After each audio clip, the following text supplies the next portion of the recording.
Quiero agradecer a los coordinadores y a los productores de este evento del CASE, que se da gracias también a la Universidad de las Artes en Guayaquil y en especial atención al profesor Daniel Orejuela, que me extendió una invitación para participar. Y en mi caso, pues, no tanto como productor musical, sino más bien como un estudioso de la historia de la música y del fenómeno y de la filosofía de la música, quería pues presentar una pequeña ponencia en homenaje a los 250 años que se cumplen, ¿no?, en el 2020 del nacimiento de Ludwig van Beethoven, ¿no? El hecho es que era un año prácticamente para Beethoven y por todo lo que hemos estado y estamos viviendo, se ha tenido que concertar y concretar a otros niveles de celebración, ¿no? Entonces, ya que se me ha prestado esta ventana al mundo por el CASE para presentar una pequeña eh, rememoración de aspectos de la vida de Beethoven, he aprovechado para no dejar de pasar este año que para los músicos, en cierta forma, la figura de Beethoven siempre es una figura relevante en todo momento, a lo largo pues del arte musical, ¿no? Entonces, mi ponencia, como lo pueden ver en la pantalla, se titula Los encierros líquidos y creativos de Ludwig van Beethoven, 1770-1827, y es en torno pues a aspectos de la cotidianidad de la vida de este compositor. Entonces, la celebración de los 250 años del nacimiento del gran Ludwig van Beethoven se ha visto reducido, o en la mayoría de los casos, los eventos se han tenido que clausurar o reorganizar, ¿no?, ante lo sucedido en los últimos meses, debido pues, a la pandemia a nivel global, que sabemos que toda concentración pública está prohibida por el temor de contagio y expansión del virus. Una realidad que no depara ni el encuentro ni la festividad para los momentos de celebrar a este genio de la música.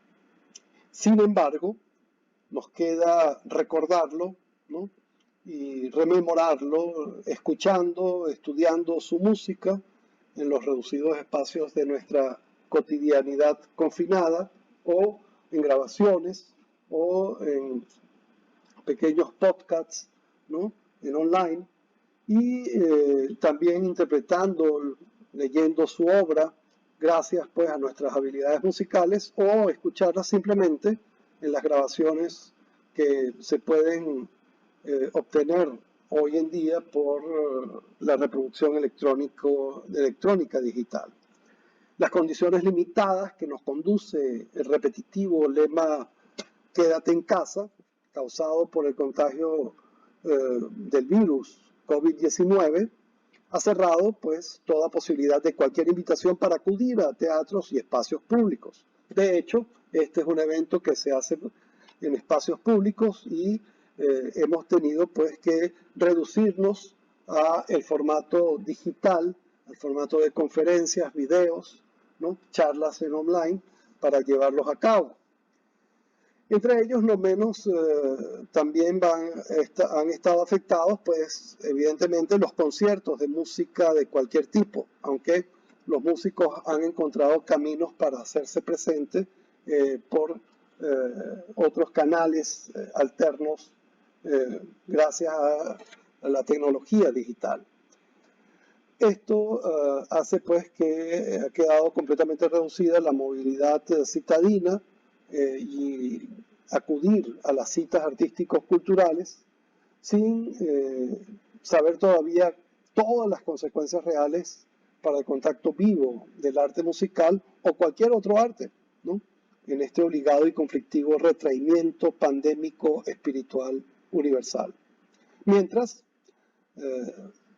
podemos decir que solo se permite salir para obtener los insumos requeridos para seguir viviendo retirados en esa individualidad inerte y en la aparente tranquilidad de casa, exceptuando algunos países que ya tienen mayor movilidad, o como la ciudad de Guayaquil, que hemos pasado a tener un semáforo amarillo que nos permite pues ya tener mayor trato social con nuestros semejantes, amigos, familiares. Pero pasando al tema que nos trae a esta charla, no dudo que se harán grabaciones este año de su obra, y por otro lado también encontraremos que se celebrará bien desde la distancia física y a la vez la cercanía virtual a Beethoven. Al menos quedan portales en internet que incluyen música de excelentes grabaciones históricas e intérpretes también que son nuevos, ¿no? Interpretaciones originales, actuales, de la portentosa creación musical de este compositor del romanticismo. Así, en una primera instancia, respecto a sus obras orquestales, sus sinfonías, sus conciertos y sus oberturas, podemos escuchar interpretaciones de directores de culto, ¿no? Como el conocido y legendario director Wilhelm Furtwängler, de principios del siglo XX, pasando por las no menos interpretaciones reconocidas de este otro gran director, Bruno Walter, ¿no? Y no podemos dejar de lado las ya muy conocidas de Herbert von Karajan y Leonard Bernstein. En el siglo XXI tendremos también las de Nicolas Harnoncourt o Daniel Barenboim, por solamente decir dos directores de los tantos excelentes que hoy interpretan la obra beethoveniana. Habría que señalar que a Beethoven también, desde el punto de vista de la producción musical, fue el primer compositor que se llevó con una sinfonía a hacer una grabación de este género de música, y fue realizado un 10 de noviembre de 1913 en ocasión de la interpretación de la Quinta Sinfonía de Beethoven por la Orquesta Sinfónica de Berlín en la misma ciudad. Y para ese entonces estaba el no menos emblemático director, un ícono de la dirección de orquestal de ese momento, que era el húngaro Artur Nikisch, ¿no? Pero realmente todo esto nos lleva pues a que con esta cuarentena decretada, tanto para los músicos como para los melómanos, no quisiera pues que se pasara la ocasión de nombrar algunos rasgos de la vida cotidiana del compositor con su proceso creador. No precisamente para imitarlo, sino para comprender mejor la dimensión de su condición humana. El quehacer de su día a día, transmitido por su discípulo, secretario, como también primer biógrafo, Anton Schindler. Una estampa particular y vivenciada que nos da este amigo cercano de él, del intempestivo compositor, en su libro titulado El Beethoven que yo conocí. Schindler nos describe en su texto un día común del compositor, ¿no? Qué hacía al levantarse, cómo se preparaba para componer, cuáles eran sus hábitos cotidianos, cómo organizaba su día, qué lo inspiraba del entorno, cuáles eran las ocupaciones para llenar las horas del día posteriores a su trabajo como músico. En principio, nos podemos imaginar, por lo simple y limitado, una vida muy distinta a cualquier músico o compositor profesional actual. Sus recursos y dispositivos eran otros, completamente acústicos, artesanales en cuanto a instrumentos, y esto ya da una gran diferencia a cualquier músico actual que por lo general siempre podemos estar rodeados de un arsenal de dispositivos tecnológicos en torno a nuestro quehacer musical, ¿no? Bien instrumentos musicales, bien computadoras, componentes como micrófonos, parlantes, serían, bueno, por decir algunos de los que habitualmente uno tiene en casa. Beethoven lo que tendría sería instrumentos acústicos, ¿okay?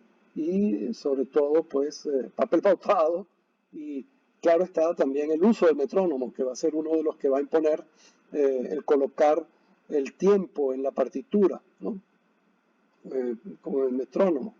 Beethoven, podemos decir que comenzaba el día temprano, al amanecer, y emprendía sin apenas perder tiempo su trabajo musical, hasta bien pasado el mediodía, convencido de que no solo se requiere genio y talento para hacer música, sino también de una constante disciplina del hacer que da cuerpo al oficio, concretando la obra, fijándola y perfeccionándola en la partitura, en el papel.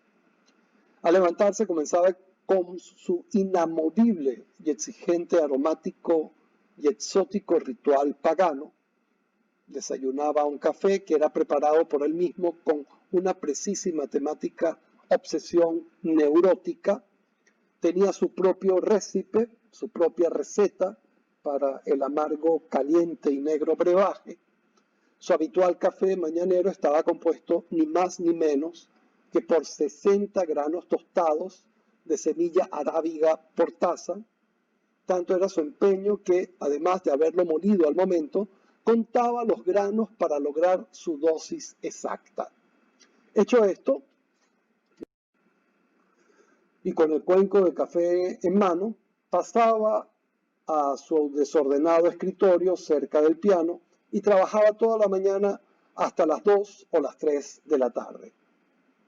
Llegado este momento, ¿no?, tomaba un descanso para salir a caminar, paseo que favorecía, ¿no?, a su imaginación creadora.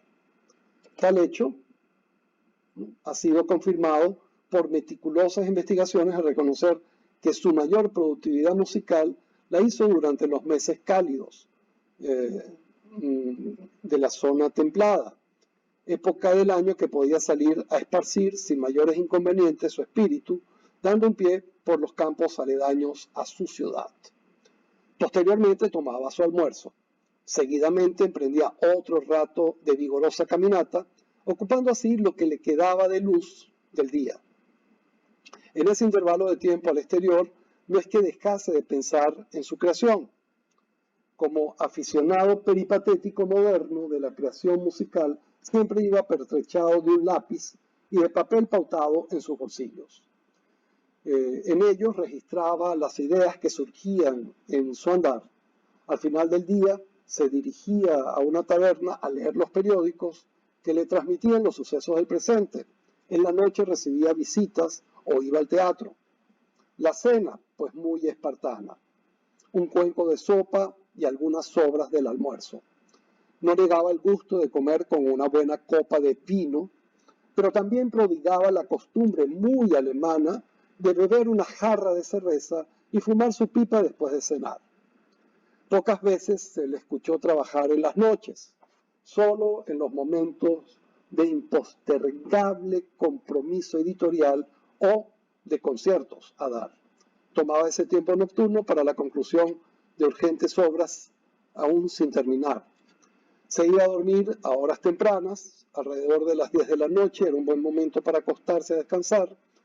La estación anual del invierno tenía otro matiz, era un tiempo de recogimiento, salía lo necesario, lo imprescindible, y estaba cerca del calor de la estufa de su aposento, y se quedaba, por lo general, leyendo.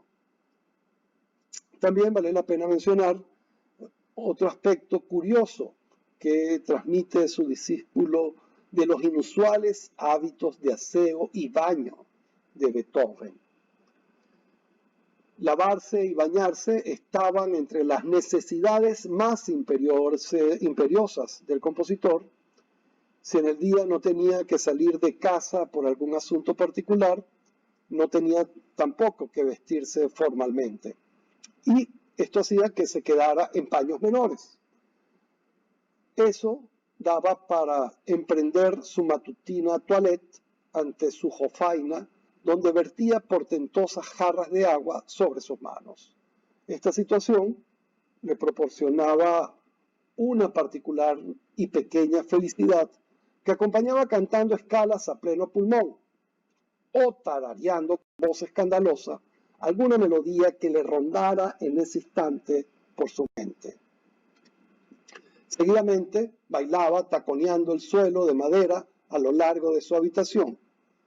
Muchas veces regresaba a su estudio a transcribir en su cuaderno de apuntes la idea musical en ciernes, y luego volvía a verter agua encima de su cuerpo, deleitándose con su canto efusivo. Eran los momentos de una exaltada y feliz meditación creadora, en movimiento, que nadie se atrevía a perturbar. Los sirvientes que ayudaban en las labores de casa se destornillaban de risa ante él, cosa que le molestaba mucho y les increpaba su malestar, mostrándolo aún más ridículo. Tales hábitos líquidos de aseo creativo musical fueron constantes. También fueron causa de permanentes situaciones conflictivas con su casero. Sus baños matutinos los hacía a un lado de su dormitorio, pues no había en ese entonces un cuarto específico de baño. Así que cuando emprendía su refrescamiento, derramaba agua a borbotones, agua que se filtraba entre los intersticios del piso de tablones de madera hacia los pisos inferiores, motivo que le valió tener una impopularidad como inquilino incontrolable de la tranquila ciudad de Bonn o de Viena. Agua, taconeos, cantos exultantes, excitación dionisiaca y espontaneidad musical formaron parte de su entorno creativo mañanero. Ante tanta capacidad expansiva creadora, y sin poder vivir el compositor alejado del vecindario y en casa propia, los inquilinos estaban en un permanente pleito reclamando por su particular incivilizado y excéntrico comportamiento. Eran exaltados momentos de inspiración húmeda beethoveniana en que su soberbio genio incontenible conjugaba su fogosa manía de juntar limpieza corporal con inspiración musical. A la final pudiéramos decir que ante tal creador, ante tal genio, que nada humano le fue ajeno.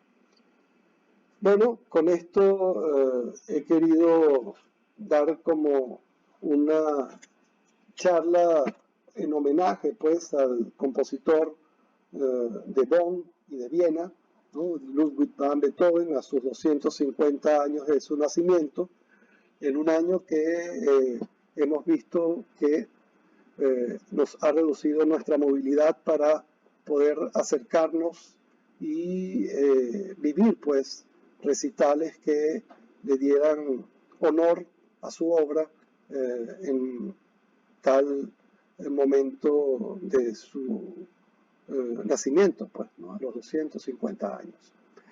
Finalmente, pues quiero agradecer al CASE, a las autoridades de la Universidad de las Artes, al profesor Daniel Orejuela, ¿no? Por la invitación que me hicieron y esta oportunidad de estar aquí participando de manera asincrónica en este evento que bueno, viene a resaltar y representar lo mejor de la producción musical tanto de Ecuador como de América Latina. Muchas gracias por la atención, muchas gracias por su interés respecto a mi charla y bueno, esperemos que pronto volvamos a estar presentes en el próximo CASES 2021.